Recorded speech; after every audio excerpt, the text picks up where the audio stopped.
Coach James Young is with us every day here on C2C. All right, Coach, before we get to tonight, which could be our last NBA game for quite some time, next Thursday, the 6th, is when the NBA Finals are scheduled to start, and they ain't moving that up. They have those dates set in stone for a long time. Celtics sweep last night, Coach. Win probability in the fourth quarter in 3 out of 4 games, 90% or more for the Pacers.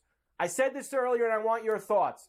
I am stunned that the reason the Celtics won this, or should I say the Pacers lost this series so quickly, is because Rick Carlisle was outcoached by Joe Mazzulla in crunch time. Coach, that stunned me, because if you would have told me that was going to be what changed in this series, I would have said, no way. That's the biggest advantage that Indiana has. Carlisle was awful in the closing moments of all these games that Indiana blew. You know what? Good to be on with you, Mike, as usual. And when you look at it, I'm going to go a step further. The Indiana coaching staff got outcoached by the Boston coaching staff. Joe Mazzulla did a good job getting Sam Cassell and Charles Lee. Charles Lee just got named, I think, head coach of Charlotte, so he'll be done after these playoffs. Got 2 experienced assistants on his bench. Meanwhile, do you guys know that Lloyd Pierce and Jim Boylan, 2 experienced former head coaches, are on the bench with Rick Carlisle, and they couldn't get it done? And here's the thing, Carlisle, all right, let's say I give you last night, which they still blew it, 8-point lead. At the very least, this should be 2-2 going back to Boston. And you could argue, it could be 3-1 Indiana heading back to Boston, because of obviously the situation with game number 1 with not advancing the ball, right? With the fact of not fouling up 3, right? Then you go to game 3 and you have Nembhard bringing the ball up the floor against Drew Holiday, and all of a sudden, call a timeout. Pascal Siakam's your best player, doesn't touch the ball. So to me, I think you can look at it a couple of different ways. Number one, how much Carlisle and the staff blew it.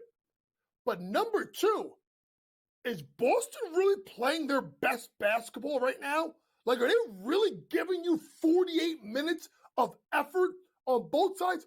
See, that's my problem with Boston right now. They take possessions, they take minutes, Carver High, they take halves. Look at game 3. They take quarter half. They take time off every game. And they're going to run into a problem, because if it's Dallas in the finals and it's 4 minutes left and 5 minutes left and you're down 8 or 10, Luke and Kyrie's going to dominate the ball, you're not making up 8 to 10 points in the last 4 minutes versus those guys. Boston definitely has some work to clean up before the finals start next week. Yeah, Dallas is not going to make the mistakes that Indiana made or anybody else has made. And I think you're onto something there, Coach, about, and I think there's still this talk of, have they really been tested or pushed at all in this postseason? I said to Cam before, you're going to hear nonstop over the next week and a half. The Heat didn't have Butler, and the Cavs didn't have Mitchell, and the Pacers didn't have Halliburton, and this team didn't have this. And they're going to have to, Luka and Kyrie are coming to town next Thursday night. Rest assured. And Kyrie wants a piece of them. Now, they got to get through this tonight, Coach. Here's the other thing we've heard nonstop. It's never been done in the NBA. It's happened in the NHL. It's happened once in baseball. 0-3 down, a team coming back and winning. We came a little close last year, right? We had it forced to Game 7 in that Miami-Boston series. Will Minnesota make Dallas sweat in this series, or is it over tonight? Well, this is another series that's been incredibly close if you look at it. And to me, you can look at another example of coaching matters. I think Jason Kidd has outcoached Finch. Let's be honest. Now, you could argue other things, like the fact that Anthony Edwards has been pedestrian at best, hasn't really played well, so I think probably game 3 or 4 of the Denver series. You look at the fact that Karl Anthony Towns is shooting 13% from 3 or 3 for 22 this series. You can look at that. You can look at a lot of different things. But if Cat is playing that bad and you're getting a pedestrian Ant, these games are close, Carver High. I'm not saying they're coming back.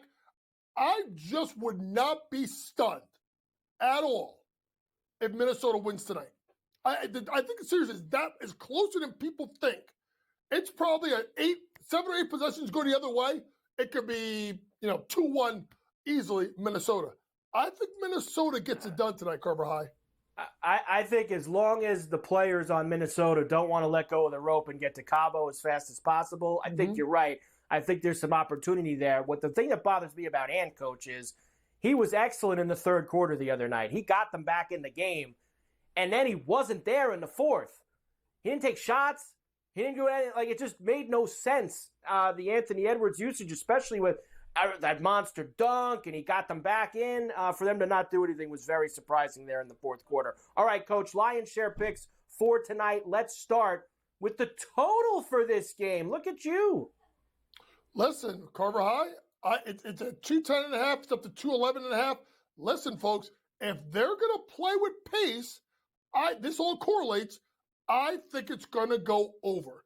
And I think you're going to get over this 211.5 because you will see the guy I'm going to talk about, one of the guys I'm going to talk about, and how his pick lines up with this, and Naz Reid. I think you get points. I think you get better Anthony Edwards. I think Naz Reid scores. I think Minnesota tries to play with a little more pace to get Ant the ball in space. Give me over 211.5 Carver High in the game tonight. How about Kyrie, Coach? Is this one you have two, of course, player props for tonight? What do you have for me for Kyrie? Carver High, people are going to think I'm geographically biased. Is that a term? Geographically biased? Because I'm sticking with Jersey right now, and I'm not talking about Karl-Anthony Towns. I'm talking about Kyrie Irving over 23.5 points.